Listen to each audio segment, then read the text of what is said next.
I want to talk to you about camera settings. Are they important? Are they not important? How important are they? And more importantly still, what about my camera settings and how do they relate to you? Now this is quite complex. I've got some notes here because I don't want to miss anything out, and you know me, I do go off on a tangent. So look, I get asked which settings I used for specific photos so many times. In the early videos, I never used to post settings because, in all honesty, they're of no value to you whatsoever. They really, really aren't. Trust me, but I've got whinged and moaned at so often. And, oh, what settings did you use? What settings did you use? That I have capitulated in the last couple of years. I do post settings, but there's a problem with them. Not only are they irrelevant to you and the shot you're taking, they may even confuse you because let's say you set the settings that I use and then you go to take a shot that's similar and then you're not going to get the same result and you're going to be going, why is that? What have you done wrong? Browne, you're talking a load of arse. Well, yeah, I get it. Note checking time. So, I mean, look, for them to work, you have got to be in the same place as me, in the same light, taking the same shot from the same place in order, and with the same composition, for my settings to be of relevance to you. If you were taking the shot you're looking at in the video camera right this minute, you would have to be using exactly the same settings because right now I'm backlit, the light is how it is. That could change in an instant. Have a look at this picture of a young monk with the Buddha. You've probably seen it before because it is one of my absolute favourite pictures that I've ever taken. Would my settings for that photo work for you? How dark is the temple you're photographing in? How many candles are there? How much light have you got coming off them? Do you want more detail in the shadows or do you want it dark and moody like I have? Settings do not give you pictures. It's completely the other way around. Also, settings change from one moment to the next. Right now, we've got a little bit of blue sky going on, the sun shining behind me, the light's pretty constant. But what if it's changing? What about these shots here that I took in Iceland? That's all the same location. They were all taken probably within 20 minutes of each other, but look at those clouds in the sky. Can you imagine how much light levels were changing? So I can't say, let's use these settings to shoot a picture of the plane wreck because it's got nothing to do with the subject and everything to do with how you want your picture to look. Plus you've got to move and juggle and bend around according to the changing environment. Let's go take a look at this because behind me, I've got a huge, great stoater of a church. Let's go and take some pictures of it. I'm going to get my bag. Brilliant, right. So I've got a shot set up. I've got a huge, great stoater of a church in the background lit up in the sun. But also, look, I've got these little twiggy branches. This is what starts to make more interesting pictures, not settings. Let's take some shots because I just want to show you that generally speaking, it makes no difference what settings you use at all, particularly if you're using a short wide angle lens. If you're using a longer lens, you've got to think about camera shape, you've got to think about freezing movement. And that's a whole other world of thing. Let me just show you. I'm going to take this same shot, a whole bunch of different settings. So starting off, let's go with f18 because they all say lots of depth of field. Look, lots of depth of field. So f18 an 80th of a second, and I'm hoping the light won't change. Okay, now let's change our exposure. Let's go to f11 and take a shot. Let's go to now f8. And we're now at a 400th of a second and take the same shot. Now let's go to f5.6 and take the same shot. Now look, you can see, look at the setting combinations. You can see how each shot has got different settings.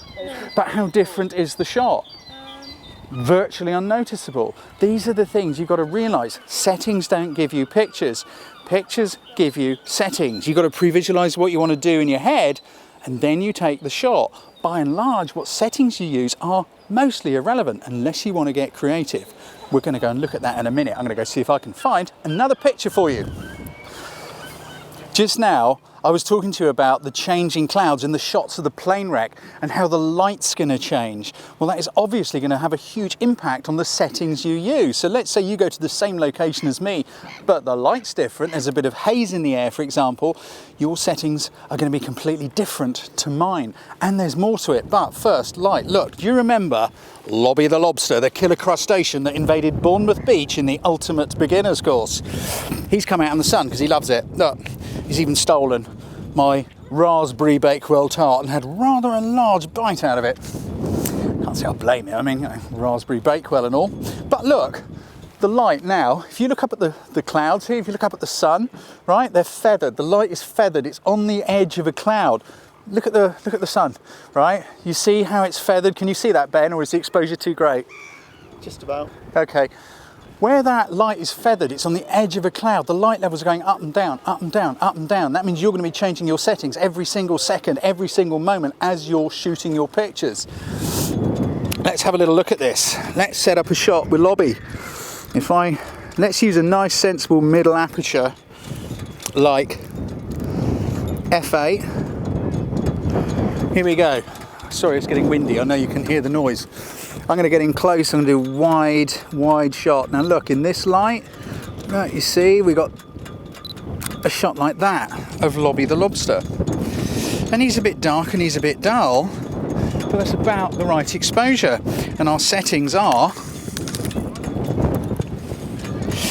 1/640th at f8. But if that sun comes out, which it will in a moment, we're just going to wait for it. Like this. Let's see what happens. Same shot. What are our settings going to be now that the sun has come out? Let's just get our shot set up and take it. Look. So we've gone from a 6/40th to an 800th of a second with the same aperture because the light changed. I can't tell you what the light's doing where you are, so I can't tell you what settings you need to use. But there's another one too.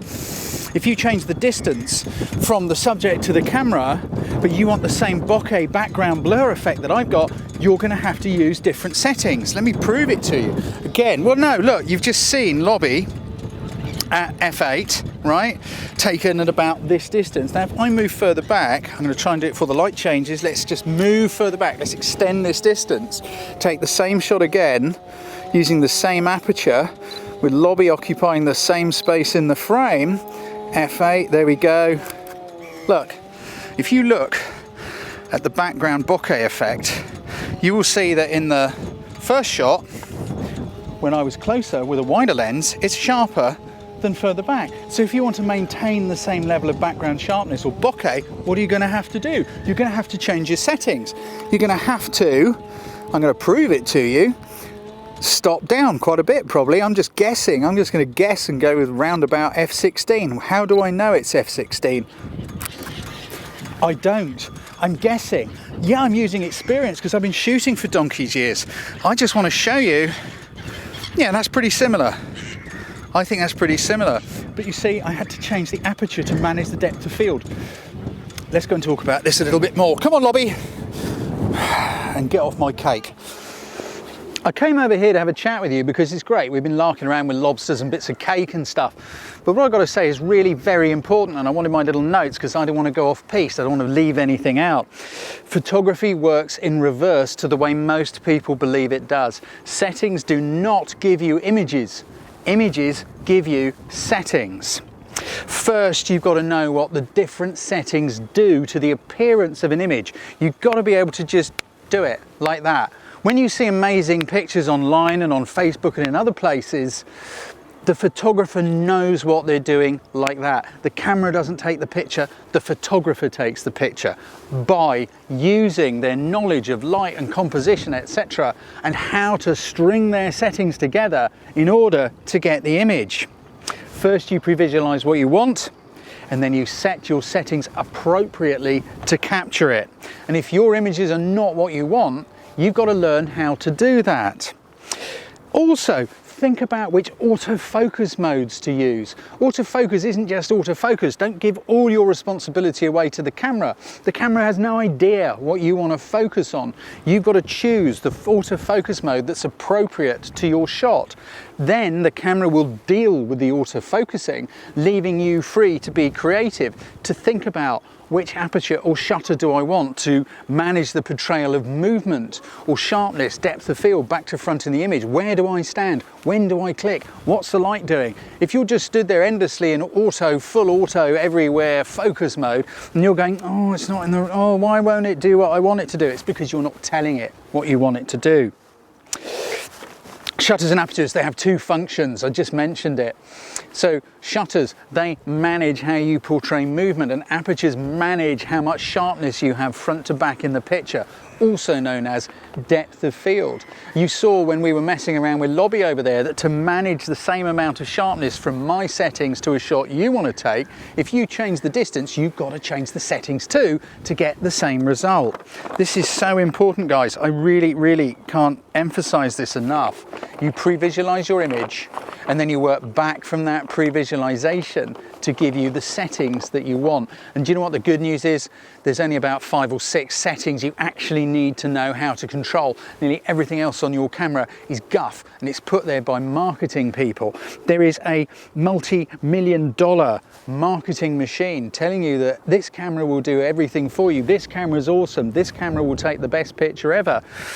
Yeah, it will. They're not lying. It is awesome. It will take the best picture ever, but what you're not seeing is the pictures they're showing you have probably been taken by a world-class photographer using that camera, not someone who's just thought, I want to get a camera, I'm going to take some shots. Did you notice the light just changed then?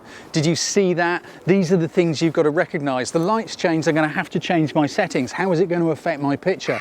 This is the stuff that makes a photographer, not the camera, and certainly not my settings. And that's why I'm always reluctant to tell you what they are. This is why my settings will probably confuse you. I know I'm having a bit of a rant here. So learn how to utilize the settings that I have mentioned. Learn how to pre-visualize, use your imagination. Lots of people say, yeah, but Mike, I'm not very creative. Well, get creative. That's all you've got to do. Listen, you think you're not creative, you do 1,000 creative things every day. You think of which route are you going to use to drive to the shop. Shall I go this way or shall I go that way? Well, actually, it's a nice day, I'll go that way. We'll go the pretty way, it's nice scenery, I've got a bit of spare time. I'm in a mad tearing hurry, I'll go that way. I'm going to take the shortcut round the back roads because it's really busy, it's rush hour. That is creative thinking. All you've got to do is just harness that creativity into a different direction. You've got to practice, practice, practice. Imagine taking photos in your head, even when you haven't got the camera. You've got to learn how to really see what's around you. When you go out to take pictures, stop talking to your mates about, oh, I saw this deal on eBay for this lens or that camera, and oh, my mate Graham's bought an f2.8. Ooh, whoopee-doo. I'm sorry if I sound sarcastic. These things are so unimportant. Understanding how a handful of camera settings work and practicing with them will make the world of difference. If you're out on safari, you're in Africa, you've arrived out there on the veld, your elephant comes out from behind the acacia tree and flaps his ears as the sun's setting and the dust's all awesome in the air. If you've practiced with a plastic lobster in a park somewhere, you're going to go, oh look, elephant, marvellous, click, click, click, click, click, bam, bam, bam, bam, bam, oh, look at that, bam, bam, bam. Meanwhile, everyone else in the back of the safari lander is going to be going, oh, I don't know what to do, oh, put it on auto. And your pictures are going to win. Your pictures will get all thousands of likes and all that good stuff. Theirs won't. Theirs will probably be a mess.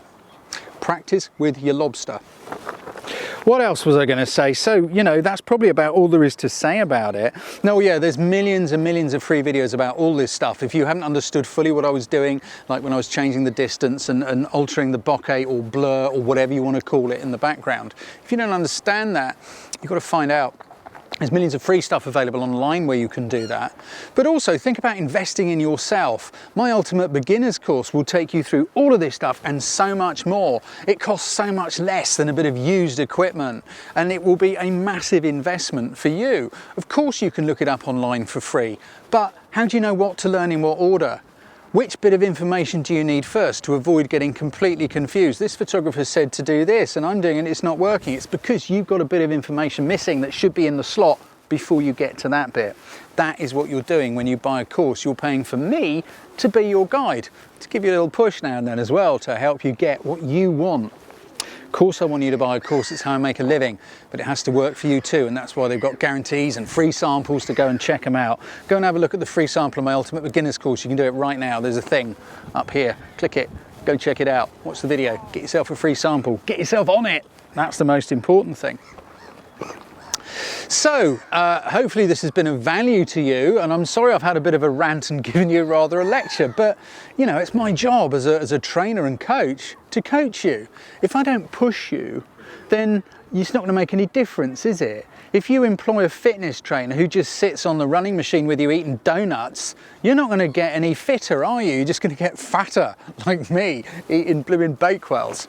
So it's my job to push you to be a little bit harsh sometimes. All my free videos are available on my website. They have free accompanying articles with them as well, with some useful links to other resources from time to time. So if you'd like to sign up to my newsletter, which is also up here popping out now, then I'll send you some free tips each week and always let you know when there's a new video with an accompanying article on my website, which may be a better place for you to go and have a look at it. So I'd love to hear your comments, anything you want to say. I'd really like to know. Any questions, pop them in the comments down below. We'll do our best to respond to them. Clicking a few likes, clicking a few shares helps me make more videos. And of course, if you're not subscribed to my channel, please, there's a little thing down here where you can do that. Hope it's been of value, guys. Take care of yourselves. I'll see you next time.